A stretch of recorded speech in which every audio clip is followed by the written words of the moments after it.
اور امام سیوطی نے حضرت عبداللہ بن عباس سے یہ روایت کی ہے اور حاکم نے اس کی تصحیح کی ہے۔ حضرت آدم علیہ السلام سب سے پہلے سرزمین ہند میں اتارے گئے، اور ایک اور روایت ہے کہ سرزمین ہند کے دکن میں اتارے گئے۔ علماء کا قول ہے کہ یہاں پر دکن یا دکھنا کا مورب ہے اور اس سے مراد سرندیپ ہے۔ حضرت ابن عباس کی ایک دوسری روایت منقول ہے کہ حضرت محمد صلی اللہ علیہ وآلہ وسلم نے فرمایا کہ حضرت آدم علیہ السلام پہلے مکہ میں بیت اللہ کی جگہ پر اتارے گئے تھے، پھر یہاں سے ہندوستان گئے۔ مشہور تابعی عالم حضرت عطا بن ابی رباح نے حضرت آدم علیہ السلام کے بارے میں یہ روایت بیان کی ہے۔ حضرت آدم سرزمین ہند میں اتارے گئے اور ان کے ساتھ جنت کی 4 شاخیں بھی تھیں جن سے لوگ خوشبو حاصل کرتے تھے۔ انہوں نے وہاں سے بیت اللہ کا حج بھی کیا۔ ان روایات سے معلوم ہوتا ہے کہ عہد رسالت میں ہندوستان جانا پہچانا ملک تھا، بلکہ اس کے متعلق حضرت آدم کی وجہ سے یک گونا احترام کا جذبہ بھی پایا جاتا تھا۔ اس سے بڑھ کر اہم روایت یہ ہے کہ رسول اللہ صلی اللہ علیہ وسلم نے ہندوستان میں جہاد کرنے کی پیشن گوئی بھی فرماتے ہوئے اس میں شریک ہونے والوں کو نار جہنم سے محفوظ ہونے کی بشارت دی ہے۔ امام نسائی نے اپنی سنن میں اس حدیث کے لیے باب غزوہ الہند کا مستقل عنوان قائم کیا ہے، اور امام طبرانی نے منجم میں اس کی سند کو جید بتایا ہے۔ حضرت صوبان رسول اللہ صلی اللہ علیہ وسلم سے روایت کرتے ہیں، رسول پاک صلی اللہ علیہ وسلم نے فرمایا کہ میری امت کے 2 گروہوں کو اللہ تعالیٰ نے جہنم کی آگ سے محفوظ رکھا ہے، ایک وہ گروہ جو ہندوستان میں جہاد کرے گا اور دوسرا وہ گروہ جو حضرت عیسیٰ بن مریم کا ساتھ دے گا۔ اسی بشارت نبوی پر حضرت ابو ہریرہ نے ہندوستان کے جہاد میں شرکت کی آرزو اور جان و مال قربان کرنے کی پیشکش کی۔ چنانچہ مسند احمد اور سنن نسائی میں ابو ہریرہ سے روایت ہے کہ رسول اللہ صلی اللہ علیہ وسلم نے ہم سے غزوہ ہند کا وعدہ فرمایا ہے، اگر میں اس میں شریک ہو سکا تو اپنی جان و مال اس میں قربان کر دوں گا، اور اگر مارا گیا تو بہترین شہید بنوں گا، اور اگر زندہ واپس ہوا تو میں نار جہنم سے آزاد ابو ہریرہ رہوں گا۔ رسول اللہ صلی اللہ علیہ وسلم اور صحابہ کرام ہندوستان کے لوگوں سے بھی اچھی طرح واقف تھے۔ بخاری میں مذکور ہے کہ حدیث معراج میں آپ صلی اللہ علیہ وسلم نے حضرت موسیٰ علیہ السلام کو جاٹوں سے تشبیہ دی۔ ترمذی میں ہے کہ ایک موقع پر حضرت عبداللہ بن مسعود نے جنات کو جاٹوں سے تشبیہ دی۔ اسی طرح سیرت ابن حشام میں ہے کہ جب نجران سے بنی کعب کے لوگ آئے تو رسول اللہ صلی اللہ علیہ وسلم نے ان کو ہندوستان کے آدمیوں سے تشبیہ دی اور دریا فرمایا کہ یہ کون لوگ ہیں۔ عہد رسالت میں ہندوستان کی بہت سی اشیاء کا استعمال عام تھا، ان کے نام اور خواص سے لوگ واقف تھے۔ کافور، زنجبیل، عود ہندی، عود مشک، کرنفل، فلفل، ہندی نیزے، ہندی تلوار، ہندی کپڑے وغیرہ روزمرہ کی زندگی میں استعمال کیے جاتے تھے، اور قرآن و حدیث میں ان کے نام موجود ہیں۔ غرض ہندوستان، یہاں کے باشندے اور یہاں کی چیزیں اس وقت عام طور سے مشہور تھیں، اور پڑوسی ہونے کے ناطے دونوں ملکوں میں مختلف قسم کے تعلقات تھے۔ اس تعارف نے ہندوستان میں اسلام کو بہت جلد متعارف کروایا اور جانبین سے دینی اور روحانی تعلقات بہت زیادہ استوار ہو گئے۔ رسول اللہ صلی اللہ علیہ وسلم کی بعثت کے وقت عرب کے مختلف علاقوں میں ہندوستان کے لوگ آتے جاتے تھے اور وہاں مستقل آباد بھی تھے۔ خود مکہ میں، جو کہ اس زمانے میں بہت بڑا مذہبی اور تجارتی مرکز تھا، اور قریشی تاجروں کی وجہ سے یمن اور شام کے درمیان تجارتی کاروبار کی منڈی تھا، ہندوستان کے تاجر اور صنع موجود تھے۔ چنانچہ ابو طالب کی ایک شعر میں ہندوستانی عورت کا نشان ملتا ہے، اور ابن مسعود کی روایت میں جاٹوں کا ذکر ہے، اور بعض اشعار سے معلوم ہوتا ہے کہ مکہ میں ہندوستانی کاریگر تلواریں بناتے تھے، نیز عرب کے باشندے مشرق میں ہندوستان اور چین کا تجارتی سفر کرتے تھے۔ اسی طرح ہندوستان کے تاجر و صنع عرب میں آتے جاتے تھے۔ ان حالات میں رسول اللہ صلی اللہ علیہ وسلم کی بعثت و نبوت کا چرچا ہندوستان تک ہونا یقینی تھا، خصوصاً ایسی صورت میں جب کہ آپ کی بعثت نے مکہ کے قریشی تاجروں میں تہلکہ مچا دیا تھا، اور وہ بازاروں، موسمی میلوں اور حج کے مواقع میں آپ کے خلاف پروپیگنڈا کرتے تھے۔ ان مخالفانہ سرگرمیوں نے بہت سے غیر ملکیوں میں آپ کی خبر پہنچائی۔ چنانچہ جب ایرانیوں کے بادشاہ کسرا کو آپ کے دعوی نبوت کی خبر ملی تو اس نے اپنے یمن کے حاکم بازان کو آپ کے خلاف کارروائی کرنے کا حکم دیا۔ روم میں جب اس کی خبر پہنچی تو ہرقل نے قریش کے تاجر ابو سفیان سے آپ کے بارے میں تحقیقات کی۔ اسی طرح جب مسلمان مکہ سے ہجرت کر کے حبشہ گئے تو نجاشی کو اسلام اور پیغمبر اسلام صلی اللہ علیہ وسلم کے بارے میں معلومات ہوئی۔ غرض مکی زندگی میں ہی حضور صلی اللہ علیہ وسلم کی شہرت پڑوسی ممالک میں عام ہو گئی تھی، اس لیے یقین ہے کہ اس زمانے میں ہندوستان میں آپ کے بارے میں خبر پہنچ چکی ہوگی، مگر مستند تاریخوں سے اس کا ثبوت نہیں ملتا کہ مکی زندگی میں آپ کا چرچا ہندوستان میں بھی ہوا ہوگا۔ بعض روایات سے معلوم ہوتا ہے کہ مکہ میں ظاہر ہونے والے معجزہ شق قمر کا مشاہدہ ہندوستان میں ہوا اور اس کے نتائج بھی ظاہر ہوئے، مگر یہ بات بھی تاریخی اعتبار سے ثبوت کو نہیں پہنچتی۔ البتہ مکہ سے مدینہ ہجرت کے بعد جب کفار و مشرکین سے باقاعدہ جنگ ہوئی اور مسلمان کھل کر دعوت اسلام کو عام کرنے لگے تو دور دراز ممالک میں رسول اللہ صلی اللہ علیہ وسلم کا چرچا ہو گیا۔ اس کے بعد ہی ہندوستان کے بعض مذہبی طبقوں نے حضور صلی اللہ علیہ وسلم کی خدمت میں اپنا وفد بھیجا، اور بعض راجوں اور مہاراجوں میں دو واقعات زیادہ مشہور اور مستند ہیں۔ ایک سرادیپ کا جوگی اور سنیاسوں کا اس غرض سے آپ کی خدمت میں مدینہ منورہ میں اپنا وفد روانہ کرنا کہ وہ آپ سے براہ راست اسلام کے بارے میں معلومات حاصل کریں۔ دوسرا ہندوستان کے ایک راجہ کا رسول اللہ صلی اللہ علیہ وسلم کی خدمت میں زنجبیل کا ہدیہ بھیجنا، جسے آپ نے خود بھی تناول فرمایا اور صحابہ کرام کو بھی کھلایا۔ ناظرین، بزرگ بن شہریار ناخدا مہر مزی 4 صدی کا مشہور جہاز راں اور سیاح ہے۔ وہ عرب سے ہندوستان اور چین تک جہاز رانی کرتا تھا۔ اسے اپنی کتاب عجائب الہند میں یہاں کے ساحلی مقامات کے حالات تفصیل سے لکھے ہیں۔ اس نے سرندیپ کے جوگیوں اور سنیاسیوں کی طرف سے رسول اللہ صلی اللہ علیہ وسلم کی خدمت میں تحقیقاتی وقت جاتے اور اس کے اثرات کا ذکر ان الفاظ میں کیا ہے: سرندیپ کے لوگوں کی تواضع اور فروتنی کا سبب وہی باتیں ہیں جن کو اس خادم نے بیان کیا تھا، اور ان کا پیبند لگے کپڑے پہننا اس وجہ سے ہے کہ اس نے حضرت عمر رضی اللہ عنہ کے بارے میں بیان کیا تھا کہ انہوں نے ایسا کپڑا پہنا تھا، اور ان کا مسلمانوں سے میل محبت رکھنا بھی اس لیے ہے کہ خادم نے حضرت عمر کی تواضع کا ذکر کیا تھا۔ اس وقت سے لے کر 4 صدی ہجری تک اہل سرندیپ اسلام اور مسلمانوں سے برابر محبت و تعلق رکھتے تھے۔ چنانچہ اس واقعے کے آخر میں بزرگ بن شہریار اپنے زمانے کی بابت لکھتا ہے: وہ لوگ مسلمانوں سے محبت رکھتے ہیں اور ان کی طرف بہت ہی زیادہ مائل ہیں۔ ان واقعات سے نہ صرف سرندیپ بلکہ آس پاس کے تمام علاقوں میں اسلام اور رسول اللہ صلی اللہ علیہ وسلم کی خبروں کا پھیلنا قرین قیاس ہو جاتا ہے۔ ہندوستان اور چین میں عربوں کی تجارت عام تھی اور یہاں ان کے بحری سفر برابر ہوا کرتے تھے۔ بعض روایتوں سے معلوم ہوتا ہے کہ اسی زمانے میں رسول اللہ صلی اللہ علیہ وسلم کی شہرت ہندوستان سے گزر کر چین تک پہنچ چکی تھی۔ گمان غالب ہے کہ سرندیپ کا مذکورہ بالا وفد یہاں کے بیکور یا بکر نسیہ یا بکر عین نامی فرقے کی طرف سے مدینہ منورہ بھیجا گیا ہوگا۔ یہ لوگ عام طور سے ننگے رہتے تھے اور آگے پیچھے معمولی سا کپڑا باندھ لیتے تھے۔ جاڑے میں بدن پر چٹائی لپیٹ لیتے تھے۔ بعض رنگ برنگ کے کپڑوں کی جوڑدار دھوتی پہنتے تھے۔ شمشان کی راکھ بدن پر ملتے تھے۔ سر اور داڑھی کے بال نہیں رکھتے تھے۔ مردوں کی کھوپڑی میں کھانا کھاتے تھے تاکہ دنیا کی بے ثباتی کا احساس ہو۔ جب عرب تاجر یا دوسرے ذرائع سے ان سنیاسوں کو رسول اللہ صلی اللہ علیہ وسلم کی خبر معلوم ہوئی تو انہوں نے تحقیق حال کے لیے اپنی جماعت کے ایک آدمی کو بھیجا۔ ان کے مسلمان ہونے کی روایت تو نہیں ملتی، لیکن اسلام کے بعض اثرات سے پوری طرح متاثر ہوئے اور ان کا آدمی صحیح سلامت واپس جاتا اور وہ اس کے ذریعے سے اسلامی تعلیمات کو تفصیل کے ساتھ سنتے تو اس وقت سرندیپ اور جنوبی ہند کا دینی نقشہ غالباً کچھ اور ہی ہوتا۔ ان کی اسلام سے اس عقیدت کے نتیجے میں عرب کے مسلمان تاجر سرندیپ میں مستقل آباد ہو کر زندگی بسر کرنے لگے تھے۔ انہی عربوں کی عورتوں اور بچوں کو وہاں کے راجا نے ایک جہاز میں عرب بھیجا تھا جس کو سندھ کے اطراف کے مید یعنی سمندری ڈاکوؤں نے لوٹ لیا تھا اور عرب عورتوں کو گرفتار کر لیا، جن کے انتقام میں محمد بن قاسم نے ہندوستان پر حملہ کیا تھا۔ ہندوستان کے بڑے بڑے راجا اپنے پڑوسی بادشاہوں کے پاس ہدیہ بیچ کر ان سے تعلقات قائم کرتے تھے۔ کسرا کے پاس راجا رحمی وغیرہ کے ہدیہ و تحائف بھیجنے کا تذکرہ قاضی رشید بن زبیر نے کتاب الذخائر التحف میں کیا ہے۔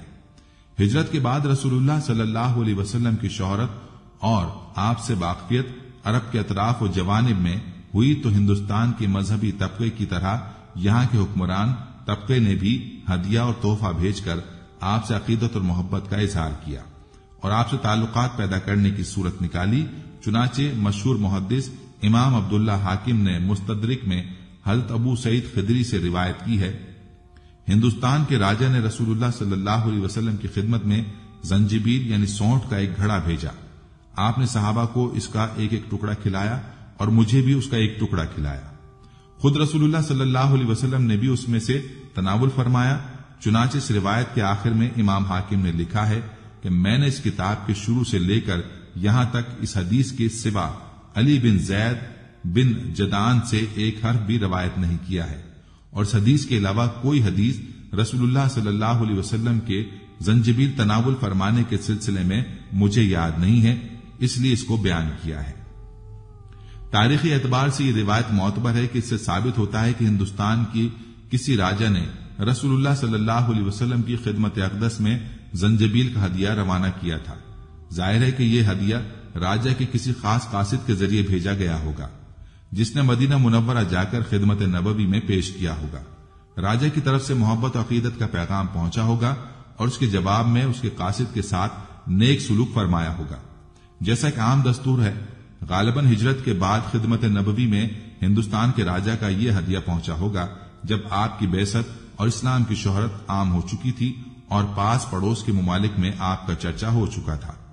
باقی رہا سوال یہ کہ یہ ہدیہ کس راجا نے بھیجا تھا اور وہ کس علاقے کا حکمران تھا، تو اس کا تعین نہیں ہو سکا۔ ایک روایت یہ نقل کی گئی ہے کہ رسول اللہ صلی اللہ علیہ وسلم نے اس کے پاس حذیفہ اسامہ اور صہیب رضی اللہ عنہ کو اسلام کا دعوت نامہ دے کر بھیجا تھا، اور اس نے اسلام کی دعوت قبول بھی کر لی تھی۔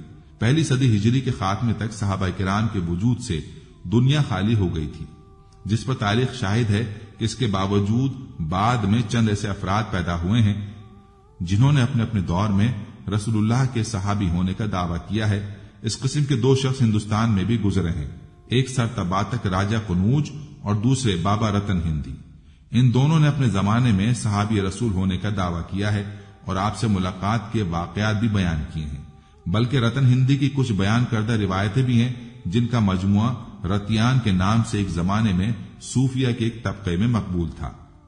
ابن حجر نے سرباتک کے دعوی صحابیت کا شد و مد سے رد کیا ہے۔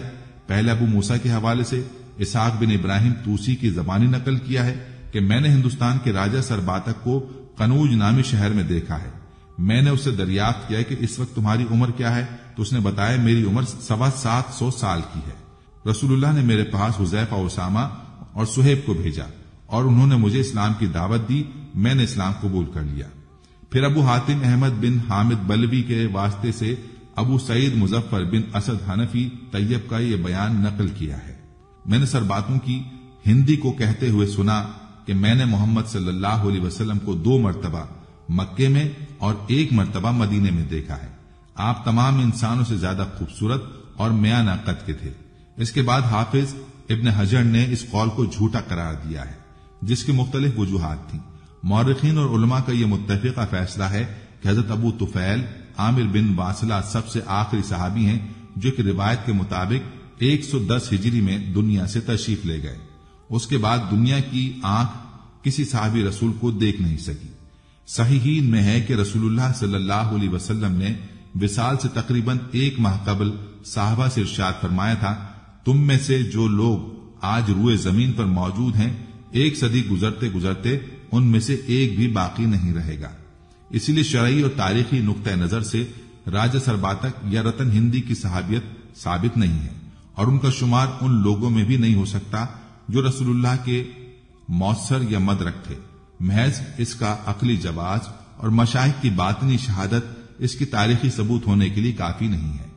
ناظرین، عہد رسالت میں عرب کا ہندوستان کی بہت سی چیزوں کا عام استعمال تھا اور رسول اللہ اور صحابہ کرام نے ان کو استعمال کیا ہے۔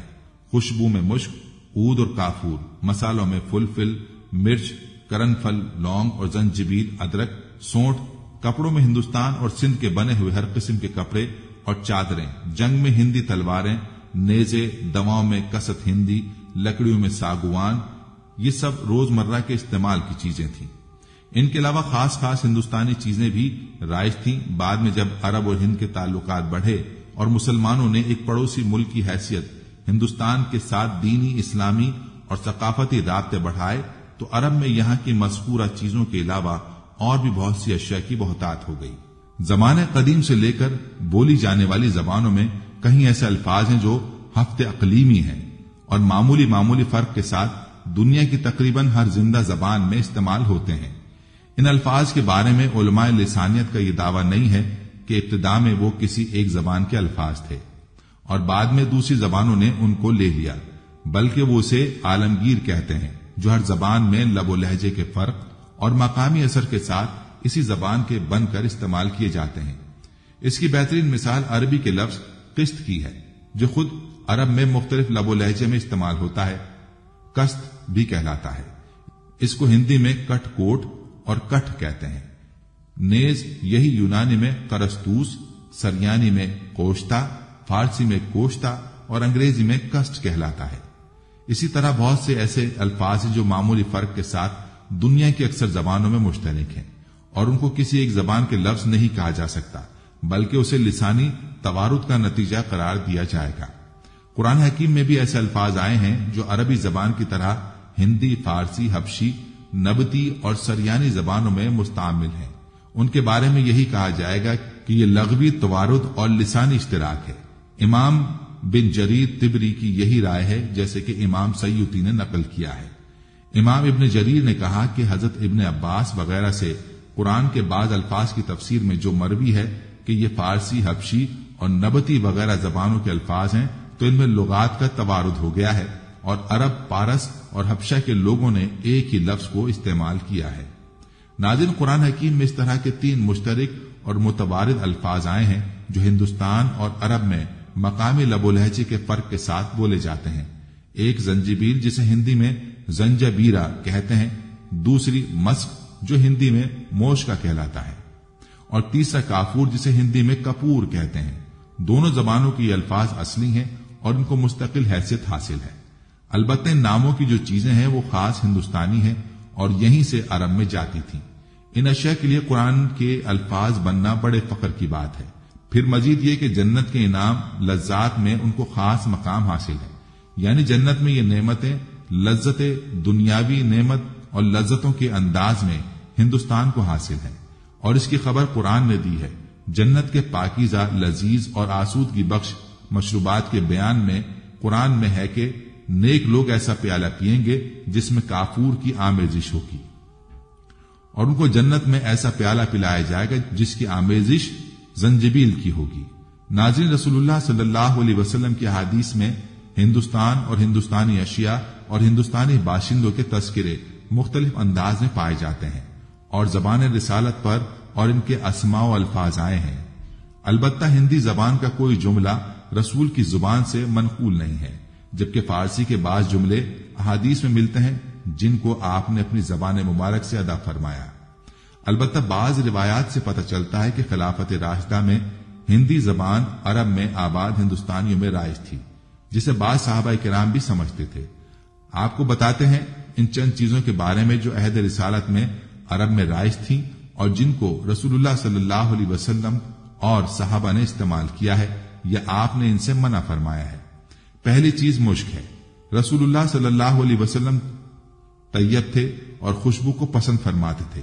اس دنیا کی جن چیزوں سے آپ کو خاص رغبت تھی ان میں سے ایک خوشبو بھی ہے۔ ایک روایت ہے کہ آپ جب بھی باہر جاتے تو خوشبو سے معلوم ہو جاتا کہ آپ ادھر سے گزرے ہیں۔ خوشبو میں مشک آپ کی محبوب ترین خوشبو ہے۔ حضرت ابو سعید خدری سے روایت ہے کہ ایک مرتبہ آپ کے سامنے مشک کا تذکرہ آیا تو آپ نے فرمایا، کیا مشک تمام خوشبوؤں سے پاکیزہ خوشبو نہیں ہے؟ حدیث میں متعدد مواقع پر مشک کا تذکرہ آیا ہے، جبکہ رسول اللہ صلی اللہ علیہ وسلم نے اہل جنت کے بارے میں فرمایا ہے کہ ان کا پسینہ مشک کی طرح خوشبودار ہوگا۔ شہید کے بارے میں فرمایا کہ شہید کا رنگ تو خون جیسا ہوگا مگر اس کی مہک مشک جیسی ہوگی۔ روزے دار کے بارے میں فرمایا کہ روزے دار کے منہ کی مہک قیامت کے دن اللہ کے ہاں مشک کی مہک سے بھی زیادہ خوشبودار ہوگی۔ ایک مرتبہ حضرت عائشہ سے رسول اللہ صلی اللہ علیہ وسلم کی خوشبو استعمال کرنے کے بارے میں سوال کیا تو آپ نے فرمایا کہ ہاں، آپ مشک اور عنبر کی خوشبو استعمال فرماتے تھے۔ ایک روایت ہے کہ راوی کے سوال پر حضرت عائشہ نے زکات الطبیب کا نام لیا،